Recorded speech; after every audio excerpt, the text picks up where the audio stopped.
In an age where every studio is looking to cash in on even a sliver of nostalgia, it was only a matter of time before death finally knocked on Alien's door. Let me get this out of the way first. I'm not only a staunch defender, but a genuine lover of Ridley Scott's Alien prequels. I know, call me crazy, but I think they're brilliant. These are films I feel to be the pinnacle of his thematic pursuits as a filmmaker. So, unlike the public consensus, I was a little bummed that Disney's acquisition of 20th Century Fox more or less killed any possibility of a third and final Scott-directed prequel. Unless by some miracle 20th Century decides to reward Scott for his assistance on reworking the direction of the franchise with a closing chapter, we'll likely never close the loop on Scott's bleak, philosophical creation myth and the conclusion of David's Crusade. Even if you didn't like the prequels, you have to admit it certainly sucks to not see that all the way through. For Scott, especially, he'll never be able to fully realize his version. While the attachment of Fede Alvarez in the next Alien movie did pique my interest just a bit, given his unrestrained nastiness with films like the Evil Dead remake and Don't Breathe, the idea of an Alien film set between Alien and Aliens, followed by a trailer that teased more of the same Alien framework we've seen multiple times, didn't quite sell me on this being the direction worthy of usurping Scott's prequels. At best, this film would be a well-constructed technical exercise that further cements Fede's prowess in the horror genre, but reran the same beats of Alien with the propulsive action and character dynamics of Aliens. Something good, but familiar.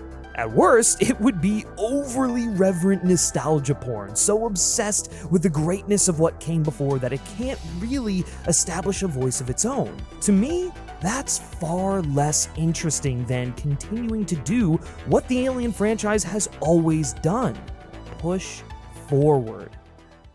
Now, this thing isn't as dire as I feared, but it also doesn't totally clear the low bar it should have. Alien Romulus is often good when it's Fede Alvarez impishly playing in the blood-soaked sandbox of the Alien franchise, and often horrific when it devolves into yet another Disney-owned nostalgia play. Before we go any further, all of these streaming service subscriptions are a lot to keep on top of, aren't they? Maybe, like me, you want to spend your hard-earned money on something different, something that means a lot to you, whether it's a vacation, helping to build out your business or personal brand, you name it. Well, today's sponsor, Rocket Money, is here to help you align yourself with your financial goals. Rocket Money is a personal finance app that allows you to manage subscriptions, build a custom budget, and grow your savings all in one place. And it's a service I've actually been using for the past couple of years as I build out FilmSpeak as my own personal business, because guess what, guys? I suck with finances, and that's probably not the best thing if you're running your own business, but that's why Rocket Money is so great. But outside of my business, I've been saving up for a trip to Ireland because I love Ireland. It's the most beautiful country I've ever visited, and I really want to get on top of managing my finances prior to this trip so that I'm not scrambling for money last minute. And that's where Rocket Money comes in. They help me pare down my spending, and I love using it to cancel those pesky, unwanted subscriptions. The stuff that you sign up for and you just completely forgot that you signed up for, or maybe it was like a trial run that ran out and you got charged and you're like, oh hell, why did I get charged for that? Well, Rocket Money can cancel that with a couple of taps. Seriously, I just did it earlier today to cancel some editing software I wasn't using anymore, and it's as easy as that. You no longer need to worry about customer service calls or that weird over-the-phone anxiety I know you and I both get. Rocket Money has helped save customers up to $740 a year, with over 500 million in canceled subscriptions. It lets you set budgets too, to analyze your spending habits to create a custom budget that works with your lifestyle. You can automatically monitor your spending by category and get notifications when you've exceeded your limits. So to save more and spend less, join the over 5 million members using Rocket Money today. Go to rocketmoney.com/filmspeak or click the link in the description to try Rocket Money out for free and unlock more features with premium. That's rocketmoney.com/filmspeak to get started for free. Seriously, guys, I love Rocket Money so much. I have been using them. They are my own personal finance app, and you should definitely take advantage of this and their incredible service. And thank you so much to Rocket Money for sponsoring this video. Let's get something out of the way first. Alien Romulus is not nearly as egregious as perhaps you would think given my less than favorable impressions I teased to you in the opening. It actually has more in common with a Jurassic World or The Force Awakens than it does The Rise of Skywalker, albeit with less legacy content. I think it helps that the film is being helmed by someone who, despite all of his Disney-sized mandates to meet, is clearly interested in making a film, as a fan, that's as interesting and visually compelling as he can, even within the confines of the Alien universe. Right from the jump, it's clear that Fede Alvarez wasn't going to let the cynicism of IP milking get in the way of him making a technical marvel. Like, fuck man, Alien Romulus is a feast on the eyes. The harsh, rain-soaked, sunless, artificially lit industrial wasteland of the mining colony the story begins in grounds the cold nature of space in a very real and tangible way. The dirt, grime, and coal that coat the infrastructure, save for the oppressive, deteriorating Wayland Corporation signs that cling to life as its creator once did, texture an ecosystem built on the backs of poverty-stricken laborers, a cruel world stuck in a cycle of being the literal life support for its corporate overlords. This is where we find our dual protagonists, Rain, played by Kaylee Spaney, and her synthetic brother, Andy, played by David Johnson, working to climb out of the pit Wayland has damned them to, requiring a quota to be granted freedom only for the corporation to continue moving the goalposts. Like one of Fede's previous directorial efforts, Don't Breathe, Romulus explores the void that poverty creates and the desperation it pushes people towards, looking for whatever sliver of hope they can find to climb their way out of it. And to that end, it is an intriguing and compelling idea, albeit one the previous Alien films have explored prior, with more of a ground-level authenticity that Alvarez weaves from his own personal experience growing up in Uruguay. In a way, this is the position Alvarez finds himself in as an indie filmmaker and fan of the franchise, working within the constraints of an IP-obsessed studio system clinging to fan service as though it were oxygen. Clearly, Fede wanted to do what was right for the franchise rather than what was simply easiest, and it feels as if the legacy mandates the studio might impose are at odds with what Fede wanted to do. In fact, for a Fede Alvarez film, Alien Romulus is rather tame. And ironically, as we will get into a little bit later on, it felt like he had restraints on.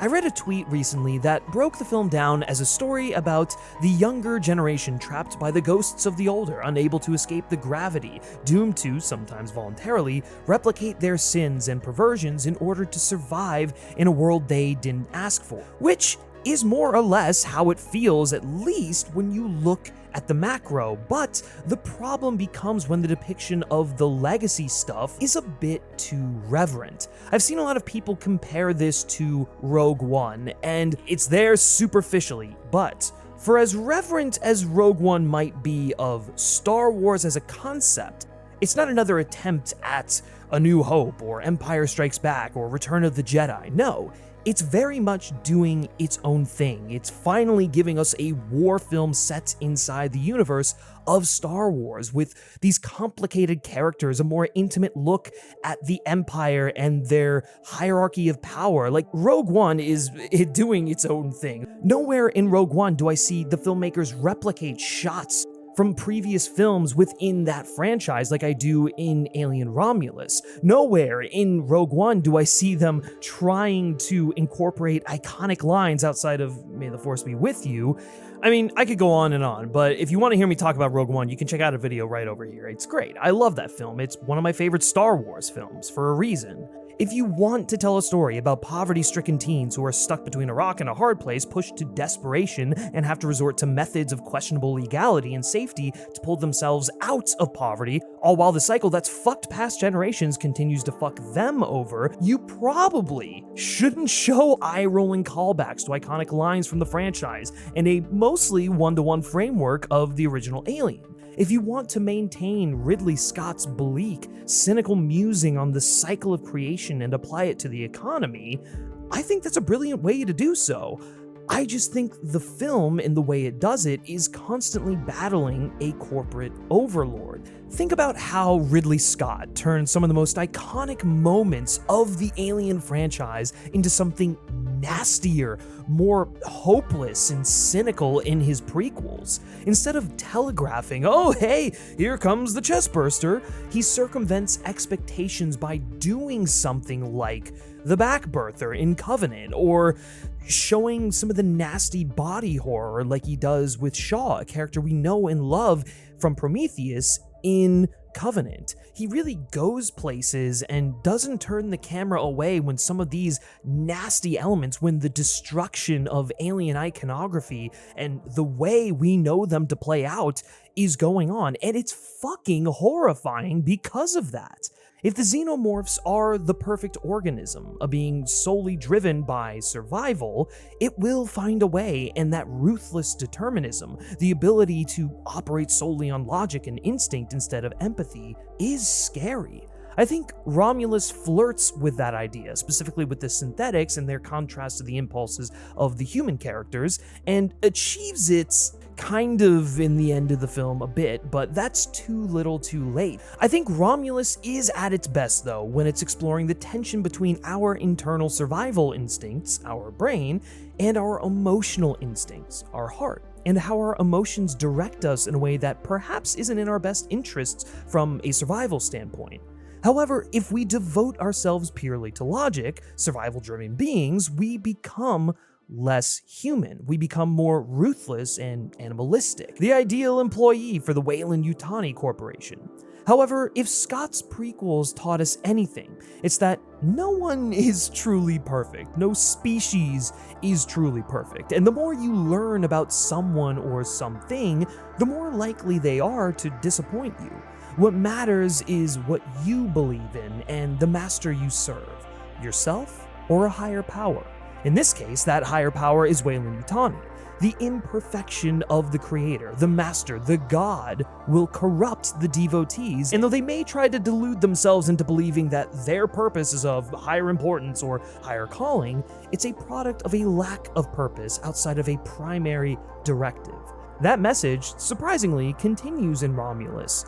Weyland as a corporation was imperfect because it was the product of a man, as we know from Prometheus, who was driven by his lust to prolong his life without a care for his subordinates along the way. Why should the manifestation of his legacy be any different? A decrepit, broken down company on life support, only held together by the labor of its employees.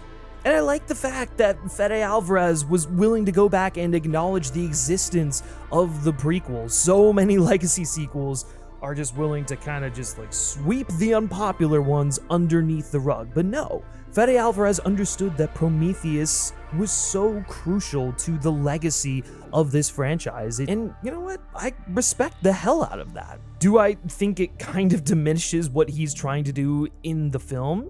Yes and no, and we'll get into that, but I think it's just kind of cool that he was willing to go down that road, even if he's not necessarily getting at anything that Scott hadn't previously said or explored. It kind of becomes a little bit of fan service for the prequels instead of taking that baton and running with it in a new direction.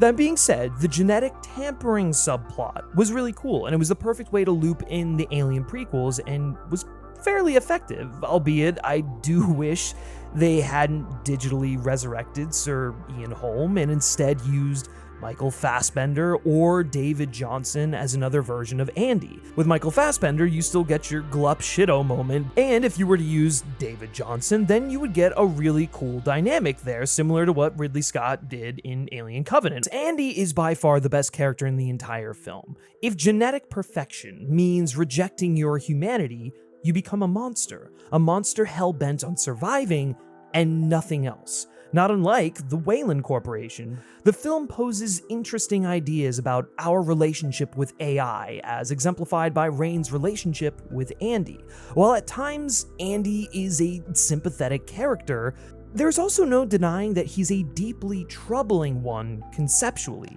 He's ultimately a physical manifestation of the corporation that created him and is only humanized through the reprogramming of Rain's father. He is, however, still deeply inhuman, but because his directive is to serve Rain and he's less capable, she, and therefore we as the audience, ignore it. we cling to the belief, the hope, that Andy is how synthetics could be. However, when he returns to his original form, when the restraints are off and he's in control, it's frightening. Humanity doesn't do well when confronted with something more dominant, and just like the xenomorph is the product of David and all of his flaws and hubris, the synthetics are the product of humanities. Andy is caught between being a tool for the Weyland Corporation and being a brother to Rain. The fact that her father turned something so cold and stoic into a tool for his daughter, using the company's own means for control against them, is a testament to the values Rain and her family believed in.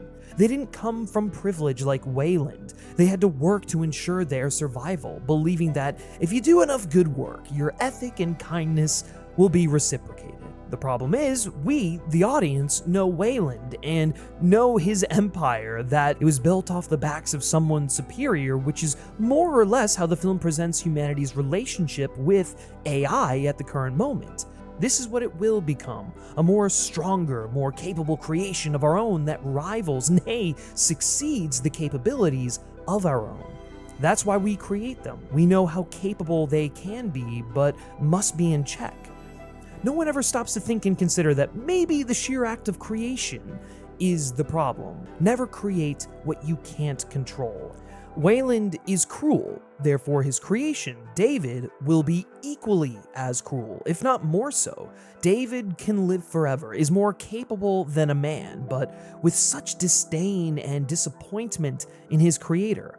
David's creation, the xenomorphs, are the final form of that ego, a self-sustaining, uncontrollable predator that, even in death, will likely yield victory. Andy exists in both realms, a product of and a product in opposition to David.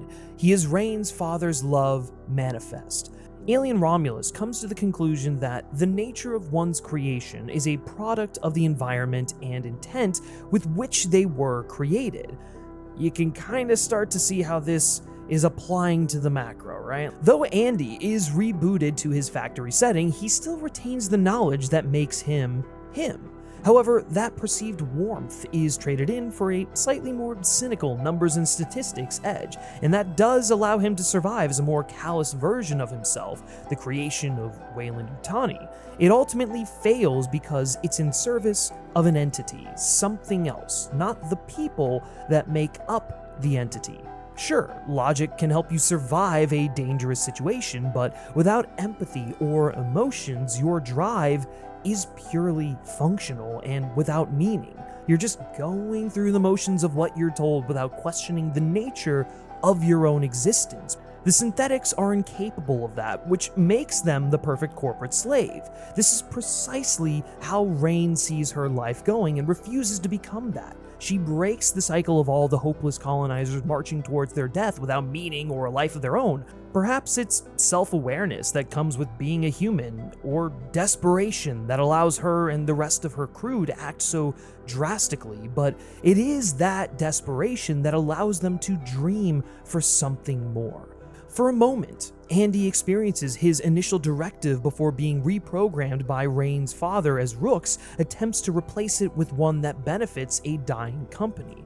In a greater sense, Rooks is trying to put him back in his place within the system he belongs. And in an even greater sense, this is what Disney in 20th century is trying to do with the Alien franchise following the lukewarm reception of the Alien prequels. However, the difference is that Disney sees that as a good thing, and the people doing that in the film are the bad guys. So there's a bit of a contrast here, a bit of friction between what the film wants to do and what Disney is trying to have the film do.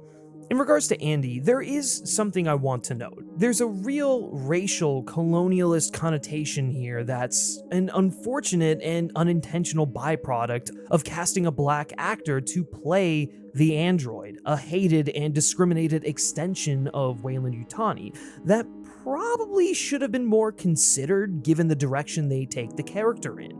It does make a strong critique against an elitist system that perpetuates poverty in order to sustain its own existence. However, there's no denying that when Andy is empowered, it's shown in a negative light, an act of horror and not one of liberation. He's better off with the restraints, which makes sense for artificial intelligence, but less so for a person of color playing a tool for the system. It's clear that this wasn't intentional, it's just kind of unfortunate optics in my opinion. The hypocrisy here is if Weyland-Yutani is dying, then by their logic, is it not in need of culling to ensure the survival of everyone else?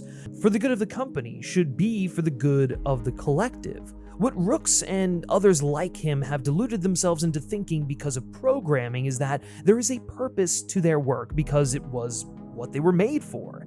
Andy shows that while the nature of his creation was in service of Weyland Corps, it does not define who he is. His purpose can change, and once he breaks free of the shackles of the company, he can find purpose in something greater, more fulfilling. At least that's Rain's hope, as she puts it towards the end of the film. Do what's best for us, not just for someone else. It's the hive mind of the xenomorphs, the Weyland Corporation, versus the individuality of the humans, which is more or less guidance on how to survive an alien film itself. A hive mind can be strong, yes, because it can just throw bodies at a problem and overcome it with sheer focus and force, but cut out the heart, and what's left? This is why humanity endures. Collective action is rooted in the connections, experiences, and empathy of the individual. All of the crew aside from Rain and Andy die, but they die making a choice. And for better or worse, having the freedom to make a choice is better than not having the freedom to make a choice. I guess, in a sense, it's the hopeful optimism of youth versus the cynical hopelessness that comes with age. It's like C-3PO versus Han Solo in The Empire Strikes Back when they enter the asteroid field. Han operates on pure instinct and faith, despite the statistical odds stacked against them presented by 3PO. Never tell me the odds.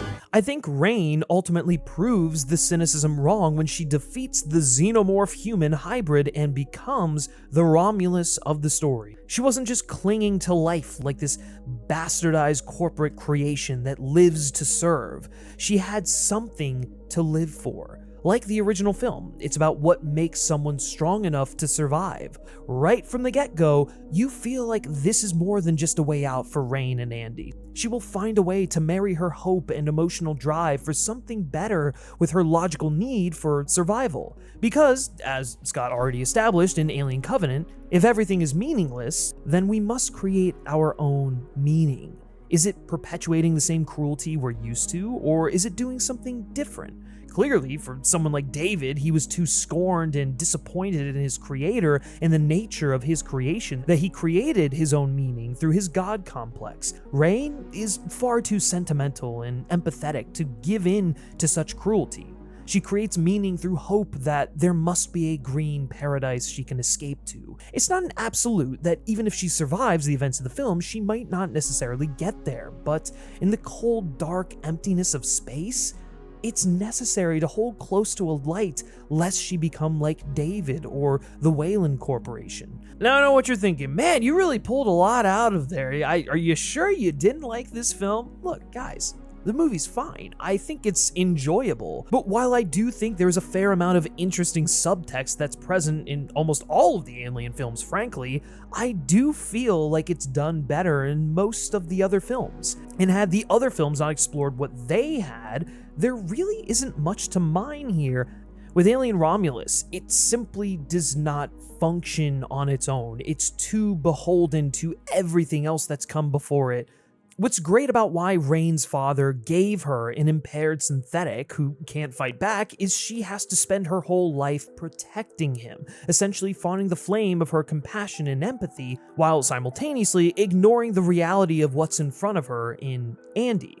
This is what makes Andy's pivot to inhumanity when he plugs into the past all the more horrifying for her. Her entire upbringing and her life protecting Andy has taught her how to fashion empathy into a weapon. It gives her the strength to press on and fight back differently when compared to her peers. She's able to project strength and intimidation without losing grasp of her humanity. It's therefore all the more stranger that for a film whose central protagonist is fighting to preserve her humanity, here we go, this is where the wraparound is coming, that creative decisions, such as the digital resurrection of Surrey Holm, would be so antithetical to her to the point where it completely undermines the catharsis of her journey.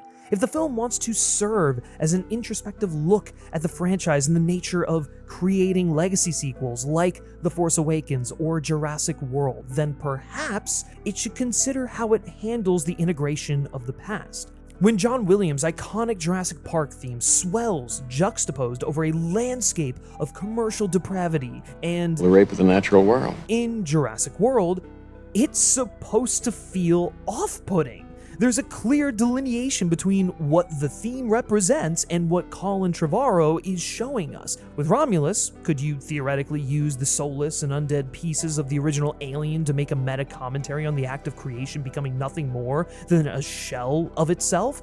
Abso-fucking-lutely, and that's probably the direction they should have gone in. And you can see Fede prodding at these ideas. However, the employment of such pieces doesn't amount to much more than a regressive rehash of humanity's desperate lust for life at best, and a cynically contrived fucked up love letter that might as well turn the studio into the real-world embodiment of the Wayland Corporation at worst.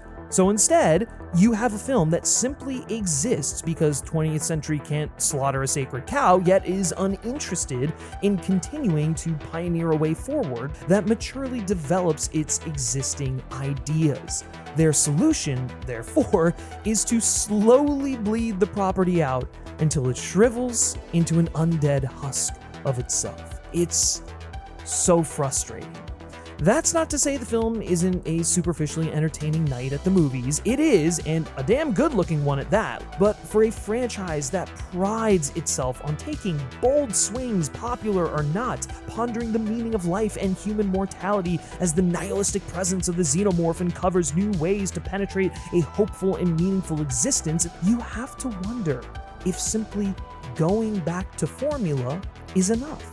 Being derivative isn't the problem. All art, all creation is derivative of something. The problem is when being derivative is your primary directive.